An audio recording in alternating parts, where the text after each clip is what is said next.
عزموني مثل ما عزموا كتير ناس هنيك على الحفلة. لحظة إذا بتريدي. لا والله ما كانت معزومة، بس إنه مش لسبب شخصي. اليوم لم يحدث أي انتصار، اليوم لم يتم أي اختراع. بس إنه ولا مرة طلعنا أنا وبيسان تغدينا أو إنه طلعنا كجروب، وما بتذكر هذا الشيء صار. فإنه لو كان معك كرت دعوة أكيد السكيورتي كان حيدخلها. ردي عليه. أنا مستحيل أروح على مكان ما أكون معزومة عليه، مستحيل. وانت ما عندك كرامة؟ معلاقك الكبير ما بدك تبطلي؟ أنا إنسانة كرامتي فوق كل شيء. ليش مين قالك الجحش ما عنده كرامة؟ الجحش عنده كرامة. كرامتي فوق. انتباه، هام وعاجل وضروري جدا. لا والله ما كانت معزومة، بس إنه مش لسبب شخصي. بس إنه ولا مرة طلعنا أنا وبيسان تغدينا أو إنه طلعنا كجروب، وما بتذكر هذا الشيء أنا صار. مستحيل أروح على مكان ما أكون معزومة عليه، مستحيل. مستطيل.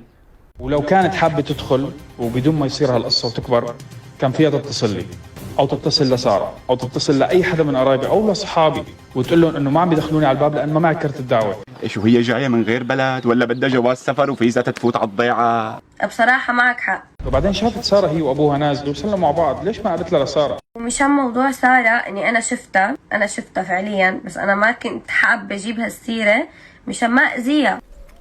كيف يعني؟ أنا هذا اللي مضايقني، إنه بيوم العرس اللي هو اليوم اللي أكثر شيء أنا مطربش فيه وعاجق حالي فيه واللي هو يوم الوحيد اللي حيصير بحياتي، تطلعي تحكي عني بالسوشيال ميديا. دخيلك الكاتحين صار لهم كل العمر ناطرين، وقفت على اليوم. أنا شفت غيث وسارة قبل بكم يوم من عرسهم،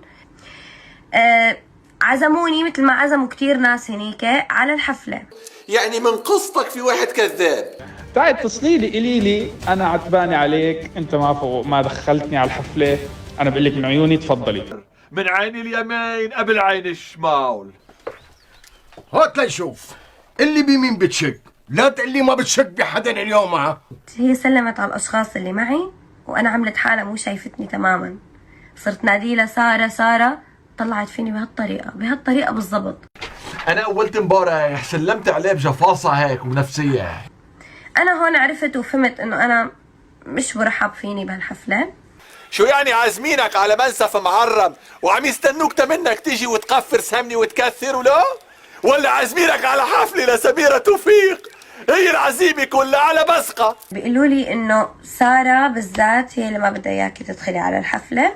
أنا هون ما انصدمت لأنه أنا شفت تعامل سارة قبل بشوي، يعني شفت بعيني، كان فيني كذب المتصل بس إنه أنا شفت بعيني، ما في داعي يكذب حدا. فأنا هون حملت حالي ورحت على البيت. احسن شيء الواحد يقعد ببيته، لا حدا بيجي يعزه ولا بيجعز حدا. أنا لو ما شفت إنه أنا مو مرحب فيني بالعرس مع إني معزومة بس مو مرحب فيني من قبلها، هي اللي ما كانت بدها يعني أدخل على الحفلة. يا كل عمى ما بتعرف مين بدك تتبع. والله يا عمي شغله كان صعب كثير يا ابو نادر، الله يعينك. قديش راسك بيعمل لك شغله. فأنا هون حملت حالي ومشيت، لأنه كان فيني دق لأي حدا وكان فيني أعمل اتصالات وأدخل وعادي طبيعي. كانوا كتير من رفقاتي بالحفلة. No invitation.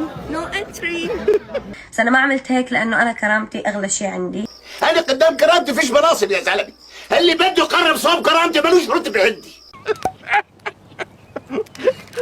نص حزني ضحك.